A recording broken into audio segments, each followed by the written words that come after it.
Good evening, everyone. Welcome again to updates from Conclave 4.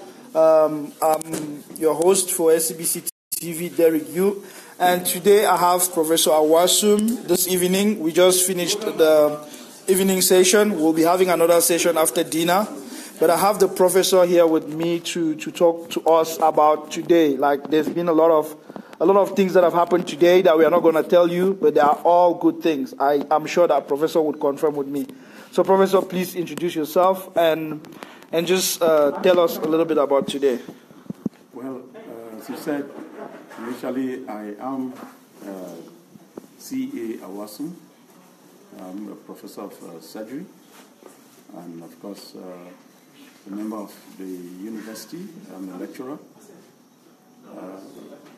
I am glad to be host to members from far and wide of Southern Cameroon's origin. And being host, I think it has been quite pleasant having to meet your brothers and sisters again in large numbers. And of course, despite little hitches and difficulties we faced, so far things have been fine. Deliberations as regards this day, we started quite early in the day, and matters handled or issues discussed or deliberated upon so far was quite interesting, quite well debated upon, from which we looked at legal aspects, the socio-political and economic views well expressed, and of course governance and good governance were also well considered. And I think that these items on the agenda were well handled, were well coordinated by Professor Carlson and And of course, I feel pleased that day by day we're making progress. And I think that the resolutions arrived at so far are pretty good. This, I think, would satisfy the desire of our Southern Cameroonians. And of course, we hope that the aspirations of our Southern Cameroonian brothers and sisters would not be defeated or failed. I think that we have people with great status, great intellectual, legal, and socio-cultural background. We have examined things from the traditional socio-cultural perspective. We have looked at it at the modern times or contemporary times, and I think that the resolutions arrived at so far are far-reaching. And once we put pen on paper to fully define these resolutions of today, we will be able to know we've made a miles stride. So I still appreciate every participant or the delegates of the conclave. We have conducted ourselves well so far. We've been quite friendly, and we've gotten the kind of devoted sacrifices made by each and everyone here so far. And the leadership is also displayed good governance and openness in the manner in which we've conducted the sessions, the plenary sessions so far. Yeah. So far, some of our delegates that are already leaving today, but we are also expecting some delegates to come in tomorrow. I believe that day one, we didn't have deliberations because of the confusion, where some people got here on different dates and were invited on different dates. I don't know if you can put some clarity onto what happened. Well, Mr. Yu, you know, the conclave is quite a sacred meeting, conference of a few number of persons who actually are privy to, converge, undertake deliberations as itemized in agenda concisely and precisely, and chronological too, of course. Members or participants in deliberations of this nature usually do not have a full understanding of what the venue or the location of such a deliberation is all about. Most times than not, you are given directives as you set out to journeys of this nature, particularly that members of the conclave are not absolutely free. We're talking on liberation aspects. So we're trying to secure individuals' life and collectively too, of course. As much as we're trying to take collective responsibilities, we are also hoping that we secure the life of each and every one, and of course collectively too.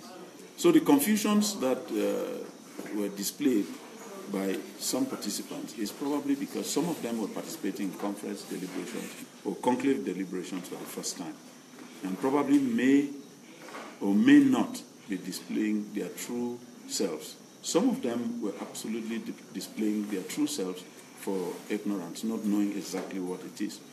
But again, to the larger body of these individuals were displaying a kind of a phantom disposition of what we think they were. They probably just organized themselves to distort the trend of events rather than displaying absolute ignorance or lack of understanding of where the location is. Because as a delegate, you are expected to take instructions from the host. And of course, transportation was made available. The host absolutely organized logistics to make sure that participants could arrive their destinations healthily and happily too. But some of them who, were in a way, if you permit me, were gate crashing on days that they were not expected, also had different motives. But of course, one would imagine that in organizing things like this, we must also bear in mind that people have deviant views, and of course also responding to the emotions and aspirations of people who probably do not think this way. Of course, again, we must take cognizance of the fact that we have infiltrates, those who are trying to perforate the plans of the conclave. And of course, we know that some people organize themselves somewhere and plan to come and distort the trend of events. Yeah. But nevertheless, we are happy that the issue or the issues were quite well handled, maturely too.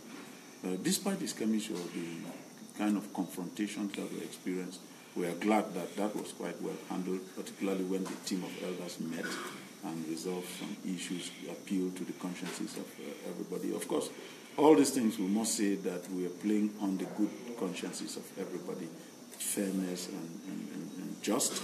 So understanding and conscience prevailed. So far things have gone well.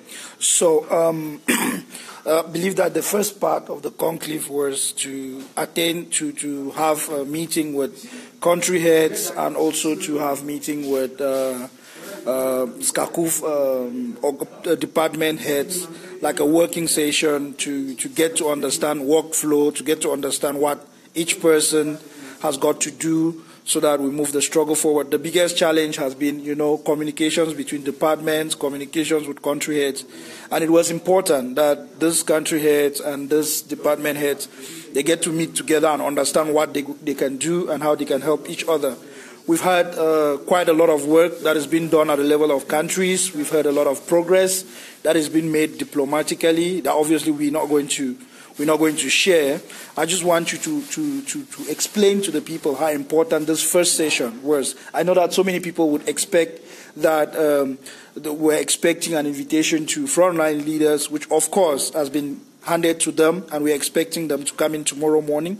So tell us a little bit about, the importance of bringing country heads and department heads to, first of all, kind of have working sessions so that we can, kind of solidify workflow and all that.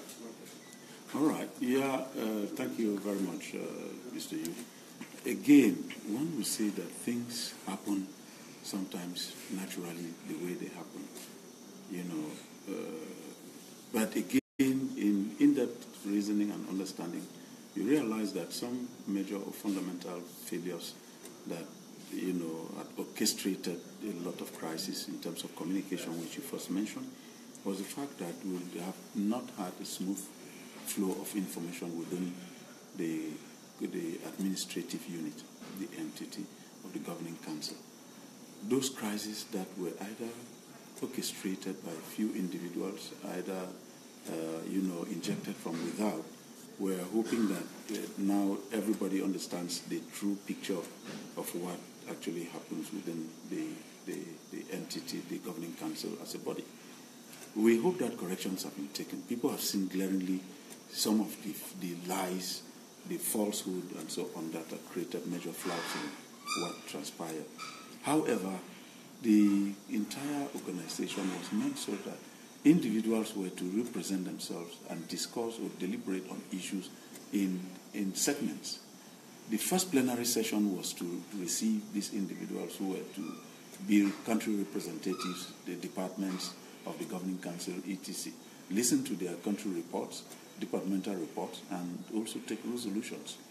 Of course, also to listen to the minutes of the last conclave, which is conclave 3, and also look at matters arising and take resolutions, which were to go a long way to influence the life of the Southern Cameroonians who are in desperate need waiting for such resolutions.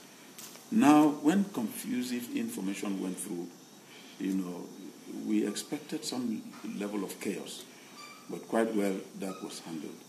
Now, having resolved that crisis, we are hoping that this next batch of conclave participants or delegates whom we expect tomorrow, we are hoping that we will sit again just like we've had today's deliberation, that such deliberations, when these individuals arrive, would also go in peace. And it is very important that we listen to those frontline leaders whose absolute date of appointment to have this meeting was destined for tomorrow as such, hoping that major resolutions taken tomorrow would also determine and guide the manner of discussions for tomorrow. More so, we must take cognizance of the fact that some of these frontline individuals have proven controversial over time. So the governing council haven't arrived at some resolutions today, which will be tabled to some of these frontline individuals. We are expecting that they should show some level of maturity and understanding, in order to, cohesively push for our liberation. But if we expect the disorganization or the lack of respect and discipline that we've experienced previously, or lack of interest, and then demonstrating falsehood when they go back to the larger audience or public, then it will still just display that there are some of us, if not many, who have evil intentions. But I pray fervently that these individuals will display maturity, good consciences, justice, and fair play, that they come in, sit in the conference hall, and we must have good and simple, well understood deliberation of plenary session. Yeah, I think one of the outstanding things that have happened today is the support that we have seen the country heads and other department heads coming from various countries with support for refugees that are now, it's really becoming a huge crisis in Nigeria. As you are based here, I just want you to throw some more light into that, because we have so many people that are following online and they understand the crisis that we have at hand, the refugee crisis, so that people can start supporting HSS so that they can combat, this with, just tell us about today, some of the things that have come in today. Okay. Yeah, well, the humanitarian services that have come in today are just a consequence of the sequela of the fact that good work was put in, to have quite a good understanding of the crisis that we're anticipating way back in January. So the demography and certain technicalities were well understood early enough, and information as a result were disseminated, went to across the countries. And we thank God that with the cooperation that we have received so far from the good donors or the benefactors, demonstrated by the parcels that we received, boxes of clothing, other wares, children's toys, medications, vitamins, and others, being medical consumables, from these kind-hearted individuals. Really, Mr. What we have experienced was quite unprecedented. We least expected that to no extent. was La République going to use this kind of brutal force against the people they call their brothers? Using live bullets on people, peaceful demonstrators or protesters, people who had no arms, killing them, firing live bullets into their head, even down to the aged, the 80-year-old woman that was shot in the head, those that were shot in the chest, right down to kill them at the spot of protest. And then again, thereafter, they had a home visit. The forces went to homes and pulled out the young people and shot them. Some from the scrotum, and so on. Their legs, and some of them are hiding in the bushes, unattended to. We know that this absolute wicked attitude. We least expected this.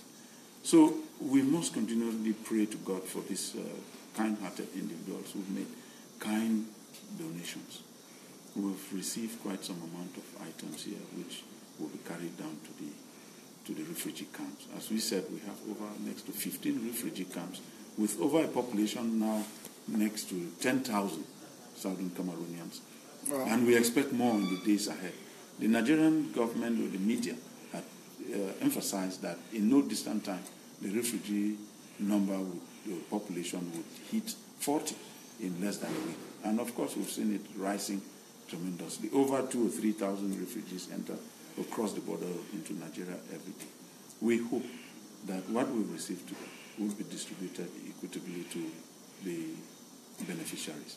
We also keep praying to God that through his intervention, a lot more kind-hearted people, not forgetting non-governmental organizations, goodwill donors who are not even Southern Cameroonians who come in, and other governments who look at the plight of the Southern Cameroonians with passion and intervene.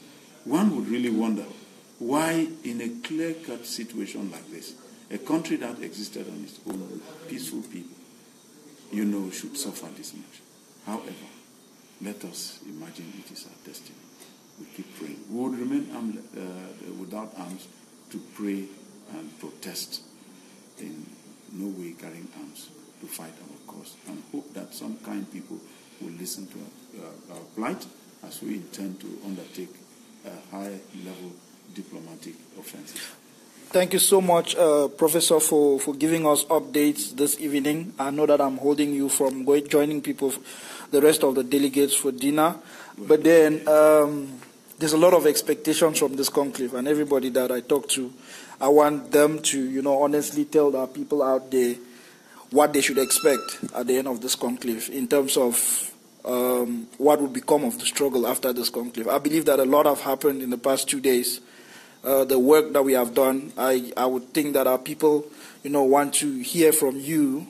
I've seen one of your nieces is currently online now watching, and they want to know what becomes of the struggle after this conclave.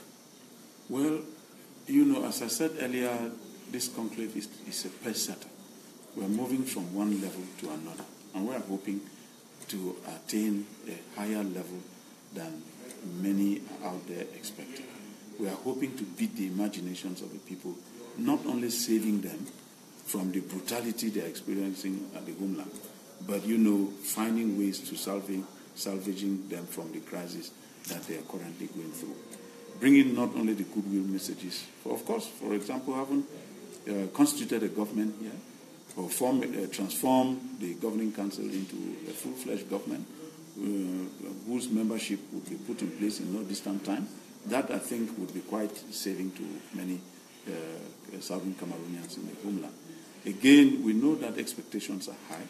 We are striving. We would attain. Nevertheless, before the close of the plenaries for tomorrow, our resolutions will be done, listed, and we hope that they would be adopted, and that those resolutions would fit in to the aspirations of the people, and if not more.